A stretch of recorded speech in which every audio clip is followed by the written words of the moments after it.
तो आज का हमारा टॉपिक है बाबर। इससे पहले मैंने बाबरनामा के ऊपर एक वीडियो बनाई है जिसमें मैंने बताया कि बाबरनामा किसने लिखा, किस भाषा में, किस किस टाइम पीरियड में उसका अनुवाद हुआ, ट्रांसलेशन हुआ। तो उसको आप एक बार देख सकते हो। चलो शुरू करते हैं। देखिए, बाबर का जो मूल नाम है वह जाहिरुद्दीन मोहम्मद, ठीक है। और इसका जन्म हुआ था 14 फरवरी 1483 में। कहाँ पर? ट्रांस ओक्सियाना के फरगना में, ठीक है। अब देखिए, इसको याद कैसे करना है। देखिए, 14 फरवरी को क्या होता है? वैलेंटाइन डे होता है। और वैलेंटाइन डे को आपको बाबर से याद करना है कि जब बाबर यानी कि 14 फरवरी, इससे आपको याद करना है, क्योंकि इससे अगर आपने याद कर लिया तो आपकी आधी चीज़ें सिंपल हो जाएंगी। जैसे कि 14 फरवरी को होता है वैलेंटाइन डे। और वैलेंटाइन डे को आप क्या करते हो? जिससे आप लव करते हो उसको, अपना लव क्या करते हो? जाहिर करते हो। उसको बोलते हो मैं तुझसे लव करता हूँ, ठीक है। तो लव करते हो जाहिर, तो जाहिर से जाहिरुद्दीन, ठीक है।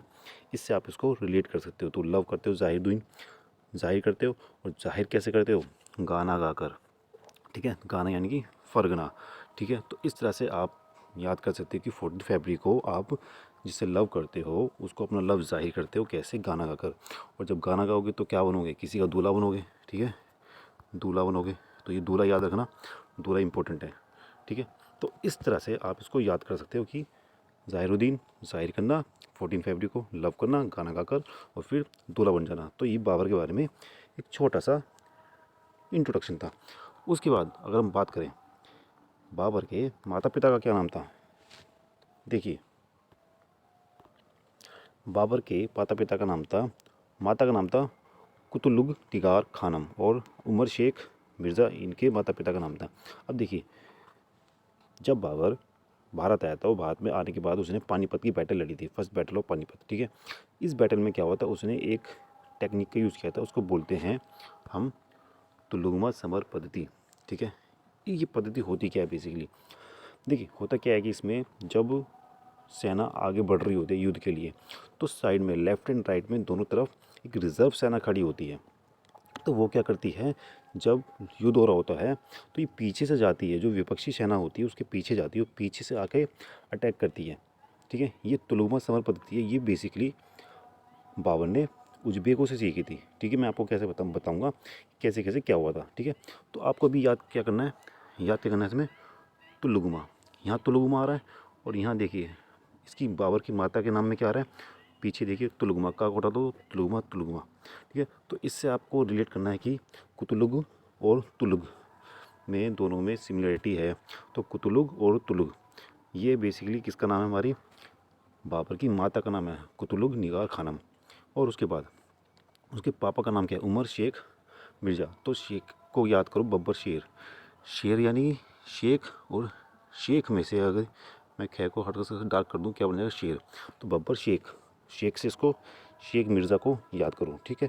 उसके बाद अगर नाना नानी की बात करें, नाना नानी में बेसिकली यूनुस खान और एहसान दौलत बेगम, दादा दादी अब्बू सैद मिर्ज़ा और आयशा दौलत बेगम, ठीक है। आपको जो नाना नानी है इनकी, बाबर की, एहसान दौलत बेगम और आयशा दौलत बेगम, इनके बारे में याद करना है। क्योंकि जब बाबर का ख़राब समय चल रहा था तो उस समय इन दोनों ने इसकी बहुत ज़्यादा मदद की थी। आयशा दौलत बेगम ने जो प्रारंभिक बाबर की जो समस्याएं थी उसमें बेसिकली बाबर का बहुत ज़्यादा साथ दिया था, ठीक है। उसके बाद अगर इसकी उपाधि की बात करें बाबर की, तो कलंदर इसको बोलते हैं, खानका इसको बोलते हैं, बादशाह इसको बोलते हैं, और गाजी इसको बोलते हैं। तो ये चार इसकी मेन उपाधि हैं जो बाबर ने अपने साथ ली थी। चलिए अब देखिए, बाबर बेसिकली नक्शबंदी सिलसिले के उबैदुल्ला का शिष्य था। देखिए, अभी मैंने आपको बताया ना, दूल्हा, जब आप किसी को प्रपोज करोगे तो गाना गाओगे, गाना गाओगे तो दूल्हा बनोगे। तो देखिए, यहाँ पे दूल्हा बन गए आप, ठीक है। तो नक्शबंदी सिलसिले के इसके अबैदुल्ला का शिष्य था। तो अबैदुल्ला इसके क्या थे? शिक्षक थे, शिष्य थे, ठीक है। तो दुल्ला से अब आपको अबैदुल्ला याद रखना है। तो अबैदुल्ला इंपॉर्टेंट है, आगे भी ये नाम रिपीट होगा, ठीक है। अब इसने क्या किया था? मध्य एशिया में ये गोला बारूद यूज़ करने वाला पहला था। इससे पहले किसी ने इसको यूज़ नहीं किया था, वो गोला बारूद, ठीक है। तो ये इंपॉर्टेंट है, इसको बारे में याद रखना। अगर हम बात करें बाबर के खून में किस किस का रक्त दौड़ रहा था, खून दौड़ रहा था, बाबर की जो बॉडी में किस किस का खून दौड़ रहा था, तो देखिए, खून किसका दौड़ रहा था? मदर साइड से बात करेंगे तो मंगोल्स का। देखो एम से मदर और एम से मंगोल, तो एम एम यानी कि मदर मदर, और मदर से मंगोल, ठीक है।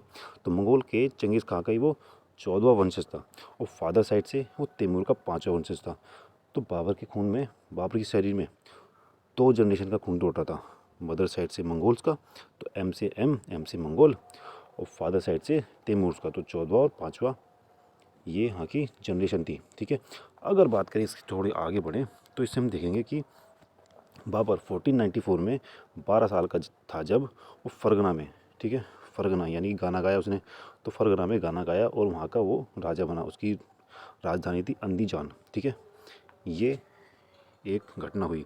अब इसके बारे में एक इतिहासकार हैं, उनका नाम है लेनपुल, ठीक है। उन्होंने बोला बाबर के ऊपर, बाबर मध्य एशिया और भारत लुटेरों के जत्थों एवं राजकीय शासक तथा तैमूर एवं अकबर के बीच कड़ी था। देखिए अब इतनी बड़ी स्टेटमेंट तो आप याद नहीं रख पाओगे, तो हमें क्या करना है, बस एक कीवर्ड ढूंढना है, उस कीवर्ड से हम क्या कर सकते हैं, इसको रिलेट कर सकते हैं, ठीक है। अब देखिए जैसे कि इसमें क्या दिया गया है, इसमें देखिए लेन पुल, लेन पुल को मैं पुल को पकड़ूँ, ठीक है। अब पुल कैसा होता है, बेसिकली पुल होता है कुछ इस तरह सा, इस तरीके का, और बीच में इसकी ब्लॉक्स होते हैं, ठीक है। तो आपने देखा होगा जो पुल होता है, पुल कभी भी एक पार्ट में डिवाइड नहीं किया होता, उसको बीच बीच में ब्लॉक्स में डिवाइड किया गया होता है, ताकि अगर टूटे तो वो सारा ना टूटे, ठीक है। तो यानी ब्लॉक्स यानी वो कड़ी में जुड़ा हुआ होता है, ठीक है। तो नेल पुल में क्या होता है, कड़ी है, ठीक है। तो नेल पुल ने बाबर के बारे में बोला है कि बाबर क्या है, एक कड़ी है, ठीक है। तो आपको पुल से कड़ी याद रखना है, और कड़ी किसके बोला गया, बाबर को, ठीक है। तो इस तरह से आप इसको याद कर सकते हो, ठीक है।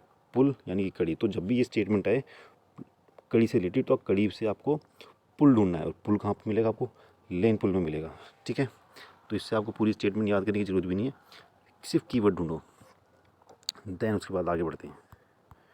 अब देखिए बाबर क्या था, बाबर समरकंद को जीतना चाहता था। अब समरकंद को, फरगना का तो राजा बन गया था, लेकिन उसकी इच्छा थी कि वो समरकंद को भी जीते।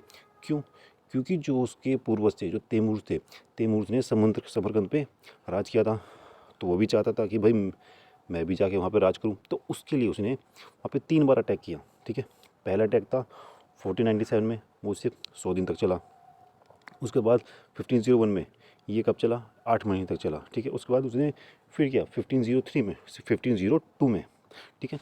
उसमें जब इसने किया तो उसमें क्या हुआ, उज़्बेक नेता कौन से थे हमारे, शेबानी खां से वो युद्ध में हार गया। अब देखो शेबानी खां ने ही क्या किया था, तुलुगमा समर पद्धति का यूज़ किया था, और इसी पद्धति के द्वारा उसने बाबर को हरा दिया था, ठीक है। तो ये सबसे पहले यूज़ की थी शेबानी खां ने, और इसको ही देख के बाबर ने जब पानीपत का युद्ध लड़ा था, तो इसी पद्धति का उसने वहाँ पर इस्तेमाल किया था। तो पहले वो उससे हार गया था, लेकिन उसको ये पद्धति अच्छी लगी, तो उसने फिर पानीपत में उसको यूज़ किया। अब देखो हमारे लिए मेन इंपॉर्टेंट क्या है, मेन इंपॉर्टेंट हमारे लिए सरे पुल का युद्ध, ठीक है। सरे पुल का युद्ध बेसिकली किसके बीच हुआ था, उज़्बेक नेता शेबानी खां और बाबर के बीच, ठीक है। अब देखो उसको कैसे याद करोगे, बेसिकली क्या है, देखो यहाँ पे सा के पास थोड़ा ये सा पे रा का वो हो रहा है, 2 बनना है, और 2 यहाँ पर भी बनना है, ठीक है। 2 से 2 को रिलेट करो, देखिए देनी फिर ये सा बन जाता है। उसके बाद इस दूसरी चीज़ देखिए, सरप को पकड़ो, अगर मात्रा हटा दूँ तो क्या बनेगा, सरप, ठीक है। तो सरप क्या है, सरप जिससे हम कपड़े धोते हैं, ठीक है। और यहाँ पे क्या हमारा शेबानी को हम क्या करते हैं, शेरवानी बना सकते हैं। तो सरप में क्या करेंगे हम, सरप में हम शेरवानी को धोएंगे, ठीक है। तो सरे पुल का युद्ध जो, यानी सरे पुल को आप सरप से रिलेट करो, सरप में हम क्या करेंगे, शेरवानी को धोएंगे। तो सरे पुल का युद्ध किससे हुआ था, शेबानी खां से हुआ था, और किसके साथ हुआ था, बाबर से। और इसमें कौन सी टेक्निक यूज़ की गई थी, इसमें यूज़ की गई थी तुलुगमा समर पद्धति। तो इस तरह से आप इसको भी याद रख सकते हो, ठीक है। अब देखो क्या हुआ, इस युद्ध में बाबर हार गया, यहाँ बाबर हारा तो समरकंद उसके हाथ से निकला। उसके बाद फरगना में उसका भाई था, सौतेला भाई जहांगीर मिर्ज़ा, उसको गद्दी पे बिठा दिया गया। तो इस तरह से हम देखते हैं समरकंद भी गया और फरगना भी गया, दोनों हाथ से चले गए, और हाथ से जाने के बाद फिर वो फिर से अकेला हो गया। इस टाइम ड्यूरेशन में जो उसकी नानी थी, दादी थी, ठीक है, आयशा बेगम और एहसान बेगम, इन दोनों ने उसका बहुत ज़्यादा साथ दिया, और साथ देने के बाद फिर उसने आगे भी फिर और कहीं ध्यान लगाना शुरू किया, ठीक है। इसके ऊपर फरिश्ता ने इसके ऊपर एक कमेंट किया। कमेंट क्या किया? किस्मत के हाथ गेंद बना वह शतरंज के बादशाह जैसा, एक से दूसरी जगह भागता और समुद्र के किनारे पड़े कंकड़ के समान टक्करें खाता रहा। अब इतनी बड़ी स्टेटमेंट फिर से आपको याद करने की ज़रूरत नहीं है, आपको सिर्फ कीवर्ड पकड़ने हैं। कीवर्ड क्या होता है? जैसे कि देखो, फरिश्ता, आपको पता है जब किसी का फरिश्ता यानी कि रिश्ता, किसी का रिश्ता नहीं मिलता तो क्या करता है? वो एक जगह से दूसरी जगह भागते रहता है रिश्ते के लिए, कि रिश्ता ढूंढो, लेकिन रिश्ता नहीं मिलता। ठीक है, तो ये जो स्टेटमेंट है ये रिश्ते से रिलेटेड है। रिश्ता यानी फरिश्ता ने बोली है कि बाबर एक जगह से दूसरी जगह भागता रहा, क्योंकि उसकी किस्मत में नहीं था। किस्मत में क्या नहीं था? उसका रिश्ता नहीं था किस्मत में। ठीक है, इसलिए वो एक जगह से दूसरी जगह भागता रहा। तो जब भी आप ये स्टेटमेंट देखोगे जहाँ पे एक से दूसरी जगह भागता रहा, तो आपको रिलेट करना है कि वो रिश्ते के लिए भाग रहा था। ठीक है, तो रिश्ता नहीं मिला तो यानी फरिश्ता ने उसका रिश्ता नहीं करवाया। तो इस तरह से आप उसको रिलेट कर सकते हो। ये स्टेटमेंट आपको याद हो जाएगी, क्योंकि बेसिकली जब हायर लेवल एग्ज़ाम होते हैं तो वहाँ पे स्टेटमेंट टाइप के क्वेश्चन पूछ लेते हैं। देन उसके बाद जब उसकी दादी और नानी ने उसका थोड़ा साथ दिया तो उसने 1504 में क्या हुआ? काबुल के ऊपर अटैक किया, फिर गजनी को भी उसने जीता, फिर 1507 में उसने कंधार को भी जीता, फिर 1511 में, ठीक है, 1511 में ईरान के जो शासक थे शाह इस्माइल, उसे समझौता किया। समझौता करने के बाद समरकंद, बुखारा और खुरासान, इन तीनों को भी उसने जीता। अब इसको कैसे याद करेंगे? देखो 1511, अब देखो यहाँ पे ई आ रहा है, ई से ई पकड़ो और ई से क्या पकड़ो? 11। ठीक है, तो इसको आप याद करो, ई से ईरान और ई से 11। ठीक है, अब ई से एक और चीज़ याद करनी है। देखो आप जब फ़ोटो खिंचवाते हो तो आप बोलते चीज़, तो चीज़ मत बोलो, आप बोले ई। ठीक है, तो ई बोलोगे तो चीज़ से भी इस्माइल करोगे और ई से भी इस्माइल करोगे। ठीक है, तो क्या करना है? वो ई से इस्माइल, तो यानी कि जो ईरान का राजा था वो क्या था? हमारा शाह इस्माइल। तो ई से इस्माइल और ई से 11।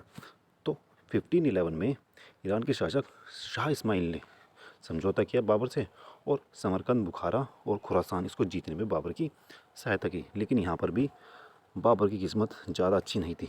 क्यों? क्योंकि अगले ही साल उबैदुल्ला, देखिए यहाँ पे दूल्हा फिर से आ गया, इसलिए कह रहा हूँ दूल्हा याद रखना, क्योंकि दूल्हा इंपॉर्टेंट है। शादी करोगे तो दूल्हा ही बनोगे। तो दूल्हा उबैदुल्ला, ठीक है, खान, जो उज्बेक से था, उसे 1512 में क्या किया? कुल्ले मलिक नामक एक स्थान पे बाबर को फिर से हरा दिया। और जब बाबर यहाँ पे हार गया तो फिर उसने ना तो समरकंद और ना ही फिर फरगना, इसकी तरफ मुड़ के नहीं देखा। फिर वो अपना जो फोकस है वो मध्य एशिया की ओर लगाने लग गया। इसी टाइम ड्यूरेशन में वो एक बार किसी गांव से गुजर रहा था, तो वहाँ पे क्या हुआ? 111 साल की एक बुढ़िया थी। उस बुढ़िया ने बताया बाबर को कि तैमूर ने किस तरह से दिखाया बाबर को, ठीक है, बाबर को दिखाया या सुनाया, ठीक है, कि किस तरह से तैमूर ने भारत के ऊपर अटैक किया था और किस तरह से वहाँ पे लूट मचाई और सोना चांदी लूट के ले गए। ठीक है, तो ये बुढ़िया ने क्या किया? तैमूर की भी भारत की क्या सुनाई? कहानी सुनाई नहीं, कहानी दिखाई। तो दीख से दिखाट गांव में ये कहानी सुनाई।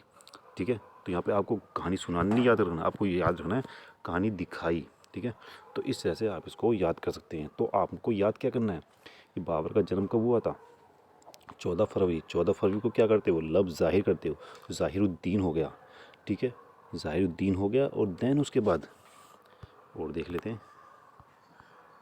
ठीक है, ज़ाहिरुद्दीन और गाना का क्या करोगे और दूल्हा बनोगे। दूल्हा से देखो आपको उबैदुल्ला याद रखना है और अब्दुल्ला। ठीक है, ये दो नाम याद रखने हैं। तो इस तरह से आप इसको अच्छे से याद कर सकते हो, रिलेट कर सकते हो। नेक्स्ट वीडियो में मैं बताऊंगा कि बाबर ने फिर भारत के ऊपर कैसे कैसे अटैक किया और क्या क्या उसने योजना बनाई। इसमें सिर्फ इतना ही। अच्छा लगा तो इसको आप लाइक कर सकते हो, सब्सक्राइब भी कर सकते हो, मन करे तो शेयर भी कर देना। नेक्स्ट वीडियो में मिलते हैं।